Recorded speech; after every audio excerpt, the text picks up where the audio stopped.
මුගලන් මහරහතන් වහන්සේට මේ ඊර සඳ අතින් ස්පර්ශ කරන්න පුළුවන්. මුගලන් මහරහතන් වහන්සේට මේ පෘථුවිය අනිත් පැත්තට පෙරලලා පෘථිවි රසය ගන්න පුළුවන්. දුර්භික්ෂයක් ආපු වෙලාවක බුදුරජාන් වහන්සේට කියා හිටියා මුගලන් මහරහතන් වහන්සේ ස්වාමීනි මේ මහ පොළොව අනිත් පැත්තට මම පෙරලන්නද? එතකොට බුදුරජාණන් වහන්සේ කොහොම මේ මිනිස්සුන්න මේ සත්තුන්න මොකද වෙන්නේ?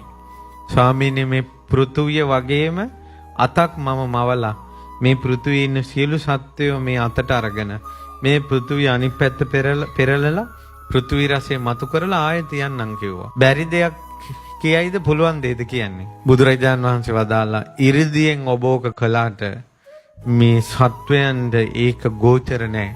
මිනිසුන්ගේ හිත උමුතු වෙනවා කිව්ව එහෙම කළොත්. දැන් මුගලන් මහරහතන් වහන්සේට ඉරිදිහ පුළුවන්. ඒ ඉරිදිය කළොත් ඊළඟට මොකද්ද වෙන්නේ කියලා බුදුරජාණන් වහන්සේ තමයි දන්නේ. දුර ශාස්ත්‍රෝන් වහන්සේමයි.